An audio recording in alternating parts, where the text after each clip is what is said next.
Welcome sa Tagalog Horoscope, ang iyong gabay sa pang-araw-araw na buhay. Dito, hatid namin ang iyong horoscope araw-araw. Alamin kung ano ang naghihintay para sa iyo sa pag-ibig, trabaho, kalusugan, at swerte. Samahan kami para mas maunawaan mo ang mensahe ng universo para sa iyong araw. Huwag kalimutang mag-subscribe, i-like ang aming mga video, at i-share sa iyong mga kaibigan. Simulan natin ang araw ng may inspirasyon mula sa mga bituin.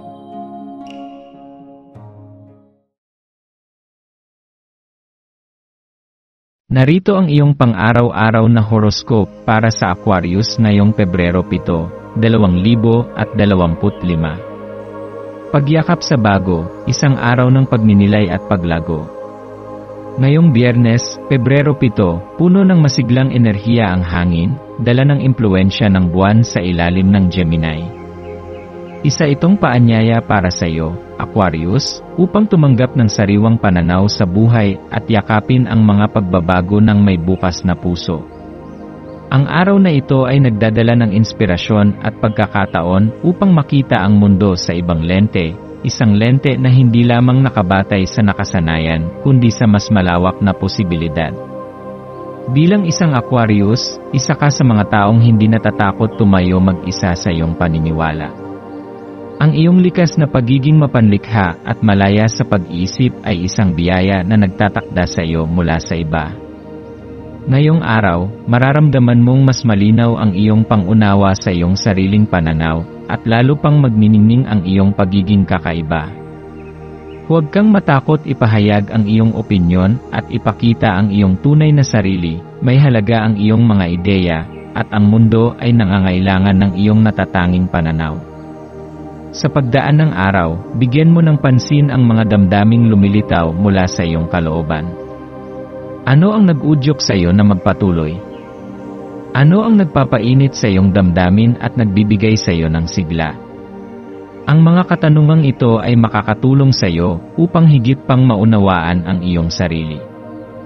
Marahil ay may mga bagay sa iyong buhay na matagal mo nang gustong ipahayag, ngunit hindi mo pa nagagawa.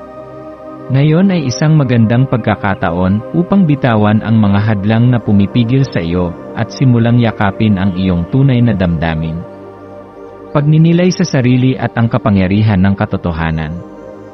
Sa ilalim ng enerhiya ng araw na ito, may malalim na panawagan para sa pagninilay sa sarili. Ito ang tamang pagkakataon upang alamin ang tunay mong pagkatao at tukuyin ang mga aspeto ng iyong sarili na maaaring hindi mo paganap na nauunawaan. Ang araw na ito ay nagsusulong ng mas malalim na koneksyon sa iyong panloob na mundo, isang paanyaya upang tuklasin ang iyong kalooban at linangin ang mas matibay na pundasyon ng iyong pagkatao. May mga pagkakataon sa buhay na maaaring nakakalimutan natin kung sino talaga tayo dahil sa ingay ng mundo at sa mga inaasahan ng iba. Subalit ngayong araw, ang universo ay nagbubukas ng pintuan upang mas maramdaman mo ang iyong sariling lakas at katotohanan. Ano ang mga paniniwala mong tunay mong pinaniniwalaan, at ano ang mga ideyang naimpluwensyahan ka lamang ng iba? Ano ang tunay mong hinahangad, at ano ang mga bagay na ginagawa mo lamang upang makasabay sa iba? Ang ganitong uri ng pagninilay ay maaaring magdala sa iyo ng mas malinaw na direksyon patungo sa mas makatotohanang pamumuhay. Mahalagang tandaan na ang pagiging matapat sa sarili ay isang malakas na sandata. Kapag ikaw ay nagpapakatotoo, nagkakaroon ng linaw ang iyong isip at mas nagiging makabuluhan ang iyong mga desisyon. Hayaan mong ang iyong puso ang maging gabay mo, at huwag mong hayaang ang takot sa opinyon ng iba ang pumigil sa iyo sa pagpapahayag ng iyong tunay na sarili. Ang koneksyon sa mahal sa buhay at ang ilaw ng inspirasyon. Habang nililinang mo ang iyong panloob na pagkatao, tandaan din na ang iyong koneksyon sa ibang tao ay may mahalagang papel sa iyong paglalakbay. Ang mga mahal mo sa buhay ay maaaring magsilbing ilaw sa iyong landas, nagbibigay ng inspirasyon at pag-unawa sa mga panahong ikaw ay nalilito o nahihirapan. Huwag mong kalimutan na kahit gaano ka kasanay na tumayo ng mag-isa, may mga tao sa paligid mo na handang suportahan ka. Ngayong araw, subukang balikan ang mga alaala ng iyong mga mahal sa buhay. Ano ang mga aral na naibahagi nila sa iyo? Ano ang mga sandali ng pagmamahal at suporta na nagbigay sa iyo ng lakas sa nakaraan? Ang simpleng paggunita sa kanilang presensya ay maaaring magbigay sa iyo ng kapayapaan at lakas upang magpatuloy.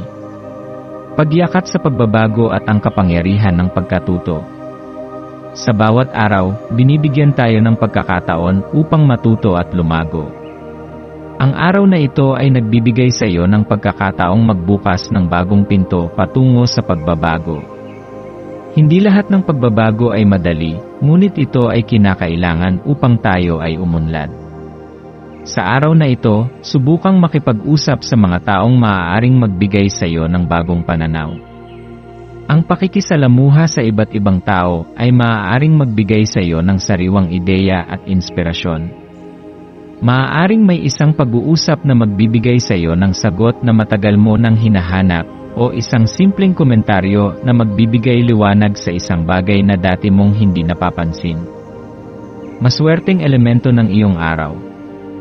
Maswerteng kulay, asul at pilak. Ang asul ay sumisimbolo ng kalinawan ng isip, komunikasyon, at katiwasayan, habang ang pilak ay nagdadala ng enerhiya ng intuisyon at espiritualidad. Maswerteng numero, 3, 9, at 11. Ang mga numerong ito ay kumakatawan sa katalinuhan, pagkamalikhain, at mas mataas na pangunawa. Maswerteng kristal, amethyst, isang kristal na nagdadala ng kalmado, katalinuhan, at espiritual na paggabay. Maswerteng gawain, pagninilay o pagsulat sa journal, makakatulong ito sa iyong pag-unawa sa iyong sarili at sa direksyong nais mong tahakin. Pagtatapos ng araw at paghahanda para sa bagong bukas. Habang papalapit ang gabi, subukan mong tanungin ang iyong sarili, ano ang natutunan ko ngayon? Ano ang mga bagay na nagbigay ng liwanag sa aking isipan? Ano ang mga desisyong nais kong gawin sa mga susunod na araw? Ang bawat araw ay isang pagkakataon upang lumago at maging mas mahusay. Ang araw na ito ay nagturo sa iyo na ang pagiging totoo sa sarili ay isa sa pinakamahalagang regalo na maaari mong ibigay sa iyong sarili. Ang koneksyon mo sa iyong mga mahal sa buhay, ang iyong pagiging bukas sa bagong ideya, at ang iyong tapang na harapin ang pagbabago ay ilan lamang sa mga bagay na magpapalakas sa iyo sa paglalakbay na ito. Sa pagsisimula ng bagong araw bukas, dalhin mo ang lahat ng inspirasyong natamo mo ngayon. Patuloy mong palawakin ang iyong isipan, buksan ang iyong puso sa posibilidad, at yakapin ang bawat sandali ng iyong buhay ng may pag-asa at determinasyon. Ang mundo ay puno ng mga oportunidad, Aquarius. Huwag matakot lumipad at ipakita ang iyong tunay na liwanag.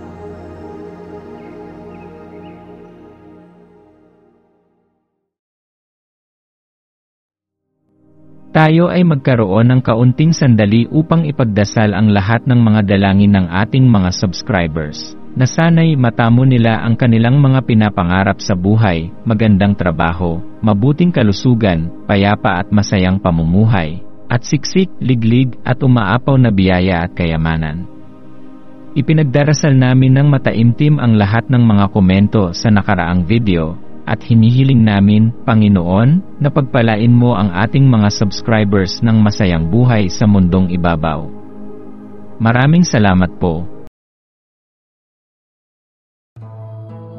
Maraming salamat sa panonood ng iyong horoscope ngayon araw. Naway gabayan ka ng mga bituin sa iyong landas.